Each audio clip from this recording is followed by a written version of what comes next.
갈매기의 그 구성, 그다음에 그 주요한 사건들은 어떤 게 있었나, 그 얘기 잠깐 들어볼까 합니다. 갈매기는 사막 구성으로 되어 있는데요. 1막에서 보면 그 어느 해 여름이죠, 뭐 19세기 어느 해 여름에 소린이 살고 있는 영지. 소린의 영지에서는 정거장까지 가려면 적어도 마차를 타고 한 50분 정도 가야 됩니다. 마차가 시속으로 보통 많이 가면 4 내지 6km 갈 수 있거든요.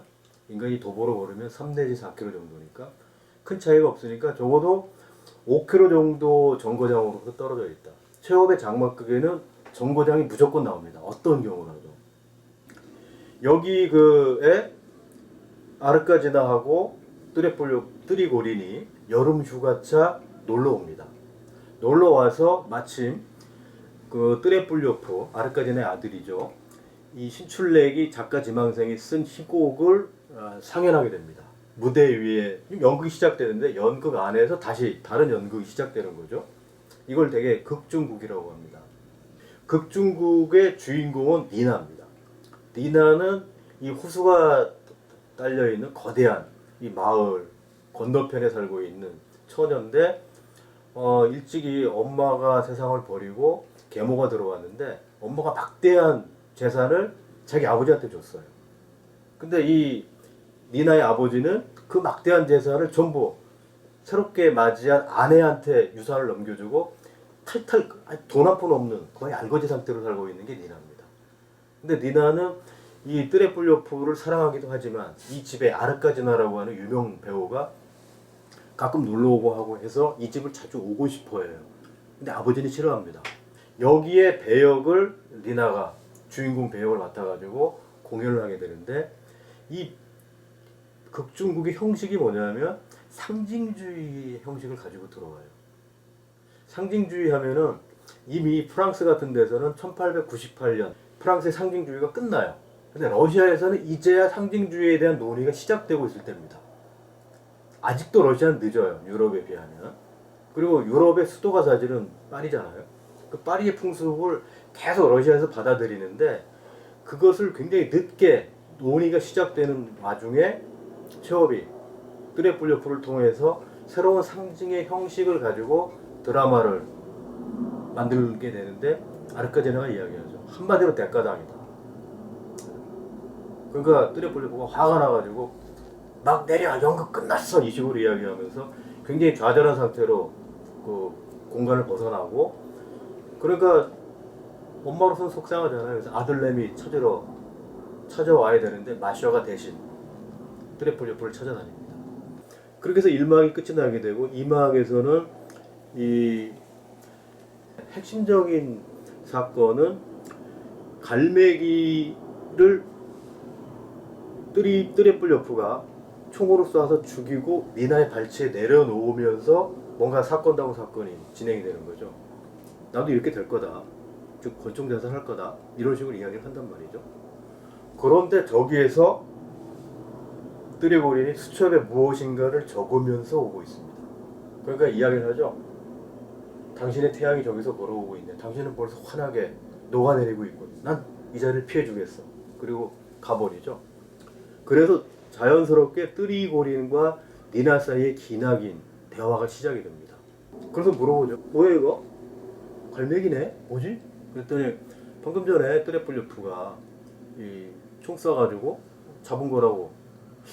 아 그래요? 그럼 바로 짧은 이야기를 하나 또 뜨리고린이 이야기합니다. 어느 호숫가에 젊은 처녀가 살고 있었다. 하얀 갈매기처럼 순결하고 아름다운 갈매기가 살고 있었는데 지나가던 어떤 남자가 할 일이 없어서 그 여자를 파면시킨다. 어떻습니까? 작은 이야기 아니에요? 이런 형태로 그 2막이 끝이 나게 되는데 3막에서 보면 아르카지나하고 뜨리고린이 휴가 기간을 채우지 못하고 모스크바로 돌아가야 됩니다. 이유는 뜨레뿔요프가 자기 머리에 총을 쏘고 그래서 큰 부상을 당해요. 그리고는 뜨리고린에게 결투 신청을 합니다. 결투 신청? 오. 무기 결정해가지고 그죠? 누가 먼저 쏘느냐 그에 따라 가지고 삶과 죽음이 왔다 갔다 하는 거잖아요. 그래서 아르카디나가 서둘러서 뜨리고린을 보호할 목적으로 모스크바로 가자 이런 식으로 이야기가 됩니다.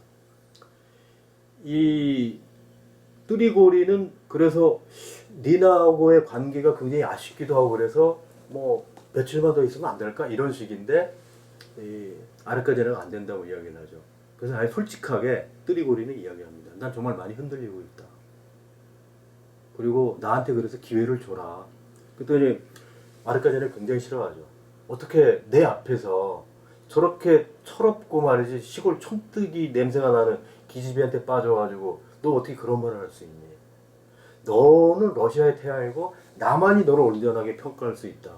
뭐 그러면서 완벽하게 뜨리고린의 머릿속에 들어와서 지배를 하게 됩니다. 그랬을 때 니나가 출발하기 전에 그 당신이 쓴 소설 밤과 낮이라고 하는 책 121페이지인가요? 그 몇째 줄 한번 봐라 이럽니다. 그래가지고 그 소설책을 뜨리고린이 찾아서 보죠. 거기에 써있는 글자가 그런 겁니다. 언제든 필요하면 와서 내 목숨을 가져가세요 그래요. 그리고 둘이 그 작별하기 직전에 길하게 키스를 하고 모스크바에 오면 바스반나의 거리로 나를 찾아오시오. 주소를 주고 갑니다. 그래서 우리가 3막이 끝날 때쯤 되면 아르카디나하고 뜨리고린은 같은 열차를 타고 그 다음에 니나는 다른 열차를 타고 행선지를 갔죠. 모스크바로 가는 겁니다. 그리고 사막이 오게 되면 2년 세월이 흘러서 트레플요프 입을 통해서 니나의 실패, 아이의 죽음, 그 다음에 소린의 몸 상태가 좋지 않아가지고 아르카디나하고 뜨리고린이 이 영지로 다시 찾아오게 되고 그 와중에 니나도 며칠째 이 마을에 묵고 있는 겁니다. 그 니나가 다른 마을로 가기 전에 이 소린의 영지에 왔다가 트레폴리포의 눈에 보이게 되는 거죠. 그래서 같이 데리고 들어와서 거기서 이 희곡의 주제가 되는 많은 이야기들을 나누게 됩니다. 여기서 하는 이야기가 트레폴리포로서는 굉장히 생경하죠. 그리고 이런 얘기를 합니다. 뜨리고린의 목소리가 들려오니까 나는 아직도 그 일을 열렬하게 사랑해요. 예전보다 훨씬 더 사랑해요. 근데 트레폴리포는 이야기하죠. 내 곁에 있어 달라고 그래요. 당신이 떠나고 난 다음에 난 세상 산 것 같지도 않고 수백 년이나 이 세상이 산 것 같다고도 이야기합니다. 근데 이 사람 왜 이런 이상한 얘기를 하지? 그러면서 나가버려요. 그리고 나니까 트레폴리포는 자기 쓴 원고를 다 찢어버리고 엄마가 혹시 니나를 뭐 누가 봤다고 하면 걱정하실 텐데 그 말을 마지막으로 남기고 권총으로 긁어버립니다.